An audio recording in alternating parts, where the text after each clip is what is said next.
Baiklah, masuk ke poin pertama yaitu cool type. Untuk mempelajari petrologi batubara harus ditinjau dari dua aspek, yaitu jenis dan derajat batubara, cool type dan cool range. Jenis batubara atau cool type berhubungan dengan jenis tumbuhan pembentukan batubara dan perkembangannya, yang dipengaruhi proses kimia dan biokimia selama penggambutan. Cool type dibagi menjadi dua, yaitu humic dan sarcopenic. Humic merupakan cool type dari batu bara yang tidak seragam atau heterogeneous, di mana cool type ini mencirikan lingkungan pengendapan dari batu bara yaitu allothonous. Cool type humic dibedakan menjadi 4 bagian, yaitu vitrain, clearance, durain, dan fuchsia, di mana vitrain memiliki kilap cemerlang dengan pantulan kaca. Kemudian, clearance termasuk ke dalam kilap cemerlang tetapi tidak memantulkan cahaya. Dan durain serta fuchsia merupakan kilap kusam, di mana durain lebih tinggi tingkatannya dibandingkan dengan fuchsia. Kemudian, sarcopenic. Sarcopenic merupakan kilap yang homogeneus atau seragam, di mana kilap ini menunjukkan lingkungan pengendapan dari batu bara tersebut, berupa autochthonous. Litotype dari sarcopenic dibagi menjadi dua, yaitu channel dan bowhead. Perbedaannya sama seperti humic, yaitu channel merupakan kilap yang cemerlang, sedangkan bowhead termasuk kilap kusam. Jadi, perbedaan humic dan sarcopenic terletak pada tingkat keseragamannya. Humic tidak seragam, sedangkan sarcopenic seragam. Pada gambar ini, kita dapat melihat batu bara bertipe humic dan batu bara bertipe sarcopenic, di mana batu bara bertipe humic menunjukkan kenampakan cemerlang tetapi tidak merata.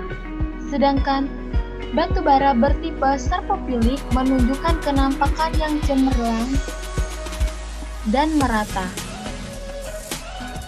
Selanjutnya yaitu deskripsi batu bara.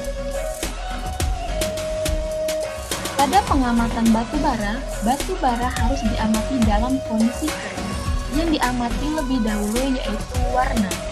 Warna dalam batu bara dapat kita lihat secara kasat mata, apakah dia berwarna hitam pekat, hitam, atau hitam kecoklatan. Kemudian, setelah kita lihat dari warna batu bara, kita lihat juga gores dari batu bara tersebut. Gores dapat dilihat ketika kita menggoreskan batu bara pada suatu benda yang permukaannya putih atau bening. Jadi, ketika sampel batu bara kita gores, maka akan keluar warna dari hasil goresan tersebut. Setelah gores terdapat kilap. Kilap pada batu bara yang telah kita bahas pada pembahasan sebelumnya yaitu kilap dibagi menjadi dua, yaitu humic dan sarcopenic. Kekerasan pada batu bara dapat kita uji ketika kita memukulkan benda pada batu bara ini.